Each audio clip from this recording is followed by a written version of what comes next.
వి gold trusted gold buyers తాకట్టులో ఉన్న బంగారాన్ని విడిపించి ఈ రోజు ఉన్న మార్కెట్ ధరకే కొనబడును.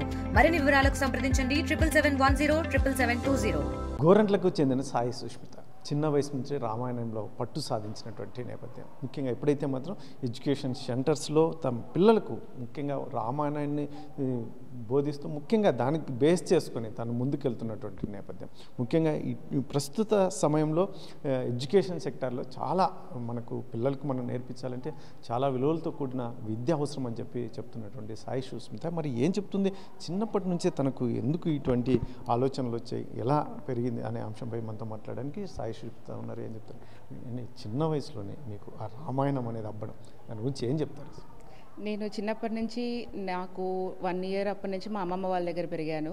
సో అమ్మమ్మ వాళ్ళు కొన్ని వాల్యూస్ చిన్నప్పటి నుంచి నన్ను సేవకు తీసుకెళ్ళడము, స్టోరీస్ చెప్పడము, భజనలకు తీసుకెళ్ళడము, మెడికల్ క్యాంప్స్కి తీసుకెళ్ళడం, అలా నాకు సేవ అన్నది ఒకరికి ఏదో చెయ్యాలి, మనము what is the purpose of life అనేది మా తాత అమ్మమ్మ నేర్పించారు. అలాగే మా తాత అమ్మమ్మతో పాటు మా అమ్మ కూడా కంటిన్యూ చేశారు. మా అమ్మ ఇప్పటికీ 26 ఇయర్స్ నుంచి సర్వీస్లోనే ఉంటున్నారు. సో అలా నాకు అప్పటి నుంచి ఆ మోటివేషన్ అలాగే ఉంటూ సంథింగ్ మోర్ దాన్ జాబ్ అన్నది చేయాలని ఒక ఆలోచనతో అలా ముందుకెళ్ళామండి. రామాయణం అనేది మీరు కంఠస్థం, నోటికి చూడకుండా కూడా చెప్పగలరు, కళ్ళు మూసుకొని, దీన్ని ఎలా సాధ్యం ఇటువంటి అని? ఇప్పుడు మేము కోవిడ్ టైంలో మేము ఇంట్లో ఉంటున్నాము. మాకు మామూలుగా అయితే జాబ్ ఉంటుంది లేదా చదువుకోవడం ఉంటుంది. కోవిడ్ టైంలో ఏది చేయాలి అన్నది ఒక కోవిడ్ టైంలో వచ్చేసి మా కలీగ్స్ ఉన్నారు, శ్రీరామ్ అని ఇంకా దీప్తి అని, వాళ్ళతో మేము అప్పుడు వాళ్ళ కాన్సెప్ట్ యాక్చువల్లీ అది వాళ్ళు నన్ను ఒక టీం మెంబర్గా చేసుకున్నారు. ఎందుకంటే నాకు చిన్నప్పటి నుంచి అదే అందులో ఉంటున్నాను కాబట్టి నన్ను వాళ్ళ టీంలో జాయిన్ చేసుకున్నారు. సో అప్పుడు వాళ్ళు మొత్తం రామాయణం వాల్మీకి రామాయణం నుంచి తీసుకొని రాసి దాని తర్వాత నేను అది ప్రూఫ్ రీడ్ చేసి ఎడిట్ చేసి పిల్లలకి ఏ విధంగా అర్థమవుతుంది అన్నది ఒక టెక్స్ట్ బుక్ లాగా తయారు చేశామండి. అది మన వైస్ ప్రెసిడెంట్ అప్పుడున్న వైస్ ప్రెసిడెంట్ వెంకయ్యనాయుడు గారు లాంచ్ చేశారు ఆ బుక్. అది ఇన్ ఫ్యూచర్ అదొక సిబిఎస్ఈలో భాగంగా ఒక టెక్స్ట్ బుక్లో తీసుకురావాలని మా ఆకాంక్ష, ప్రయత్నిస్తున్నామండి.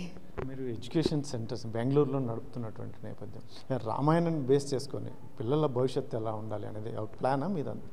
ఇప్పుడు ఏంటంటే ఎడ్యుకేషన్ అంటే జస్ట్ వాళ్ళు 8 o'clock వస్తారు, మనం ఏదో వాళ్ళు టీచింగ్ టాపిక్స్ చెప్తాము, తర్వాత 3 o'clock ఇంటికి వెళ్ళిపోతారు. అలా ఉంటే ఇప్పుడు మనం చూస్తున్నాము ఆల్రెడీ వాల్యూస్ అన్నవి చాలా తగ్గిపోయాయి. మనం లాస్ట్ 10 yearsతో పోలిస్తే ఇప్పుడు వాల్యూస్ అనేవి తగ్గిపోతున్నాయి. ఒక టీచర్గా ఇట్ ఈస్ మై రెస్పాన్సిబిలిటీ ఏంటంటే along with teaching something more has to be given to the children. అంటే వాల్యూస్, మన what is the purpose of life. It is not alone doing a job కదా, job చేస్తాం, డబ్బులు సంపాదిస్తాం, మన ఫ్యామిలీని మనం settle చేసుకుంటాం అనేదే కాకుండా దానికి మించి ఒక సొసైటీలో ఒక రెస్పాన్సిబిలిటీ అనేది చాలా ఇంపార్టెంట్. ఆ రెస్పాన్సిబిలిటీ ఎప్పుడు వస్తుంది? ఒక టీచర్గా నా బాధ్యత, ఒక పేరెంట్గా మీ బాధ్యత. ప్రతి ఒక్క పేరెంట్ టీచర్స్ అన్నది చాలా ఇంపార్టెంట్ పిల్లల లైఫ్లో. సో మనము వాళ్ళకి ఈ వాల్యూస్ చిన్నప్పటి నుంచి నేర్పిస్తా పోతే we can see a better society అన్నది మా ఆలోచన అండి. నవేడేస్ ప్రస్తుత సిచ్యువేషన్ అనేది, ఎందుకంటే అందరూ అని కాదు కానీ కొద్దిమంది టీచర్లు వ్యవహరిస్తున్న తీరు పట్ల, ఎందుకంటే చాలా చోట్ల వింటూ ఉన్నాం, దీన్ని ఎలా చూస్తారు? ఎందుకంటే పిల్లలకి మంచి భవిష్యత్తు ఇవ్వాలంటే నాంది, ఎందుకంటే ఇంట్లో కన్నా స్కూల్లోనే ఎక్కువ సమయం ఉంటారు, టీచర్ల దగ్గర ఎక్కువ సమయం ఉంటారు. ఎలా ఉండాలంటారు? ఎందుకంటే రాబోయే తరాలకు సంబంధించి పిల్లల భవిష్యత్తు కదా. ఇప్పుడు మీరు అన్నట్టు ఎస్, టీచర్స్ అన్నది మనం చాలా న్యూస్లు వింటున్నాం. కాకపోతే మనము ఒక టీచర్గా మనం ఇక్కడ ఒక ఇన్స్టిట్యూట్గా మనం ఒక రిక్రూట్ చేసుకుంటున్నప్పుడు వాళ్ళ బ్యాక్గ్రౌండ్ చెక్ అనేది చాలా ఇంపార్టెంట్.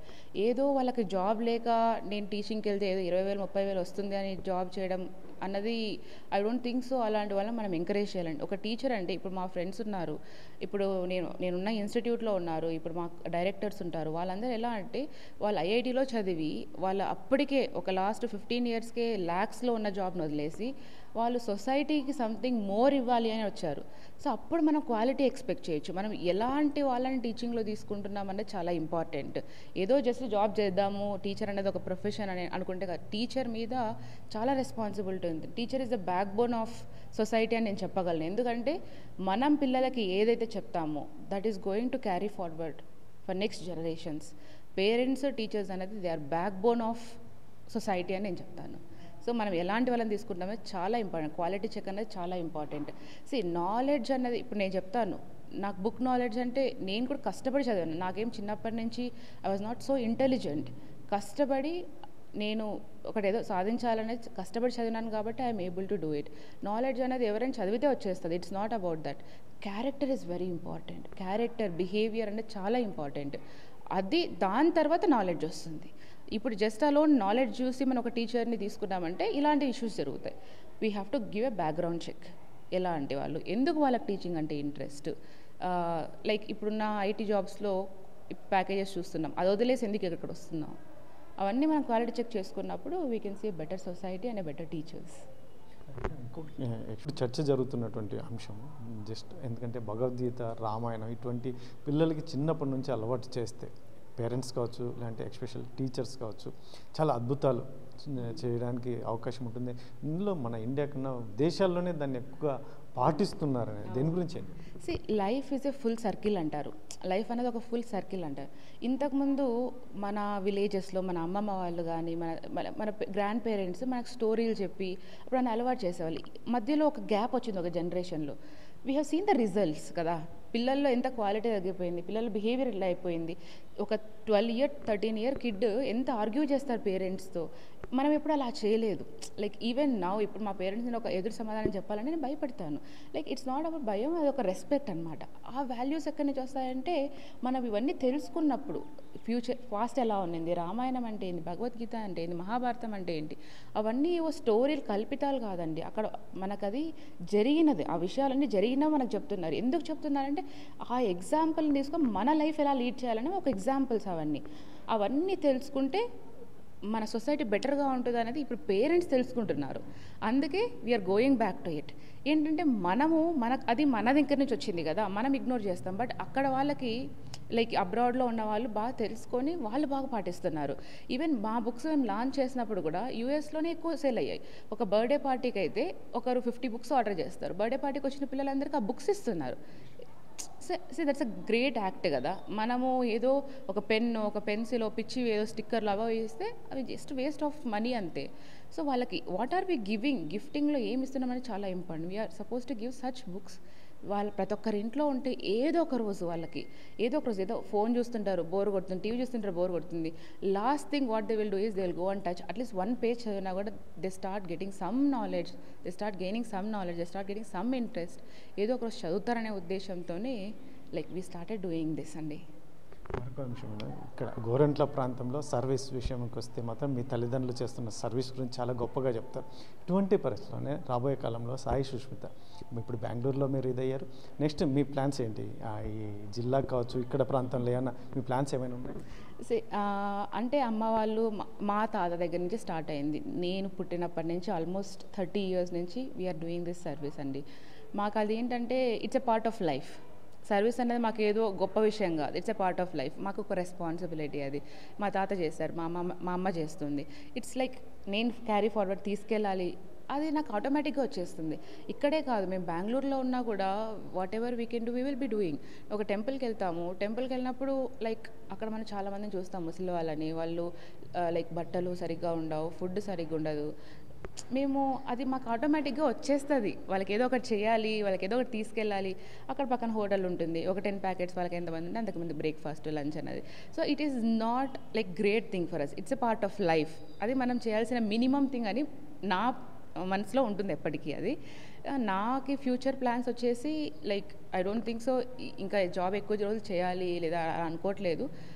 నేను యూఎస్లో కూడా యూఎస్ పిల్లలందరికీ టీచింగ్ చేస్తుంటాను. ఎర్లీ మార్నింగ్ 5 o'clock నుంచి 8 o'clock. అది కొంచెం నా ప్రొఫెషన్ క్యారీ ఫార్వర్డ్ చేయాలి కాబట్టి అది కంటిన్యూ చేస్తూ కూడా ఒక మంచి స్కూల్ స్టార్ట్ చేయాలని నా ఉద్దేశం. మంచి స్కూల్ అంటే it's not only about education, వాల్యూస్తో కూడిన మన స్వామి చెప్పిన వాల్యూస్ చాలా ఉంటాయి. పిల్లల్లో అవి ఇన్కల్కేట్ చేసినప్పుడు లైక్ అలాంటి ఒక మంచి స్కూల్ తీసుకురావాలి. ఇంటర్నేషనల్ స్కూల్ ఉండాలి, వాళ్ళకి బెస్ట్ ఫెసిలిటీస్ ఇవ్వాలి, అలాంగ్ విత్ దట్ వాల్యూస్ ఉండాలి. వాళ్ళకి non curricular, curricular activities and sports, dance, singing వీటన్నిటిలో ఎంకరేజ్ చేస్తూ కూడా that is called as complete education.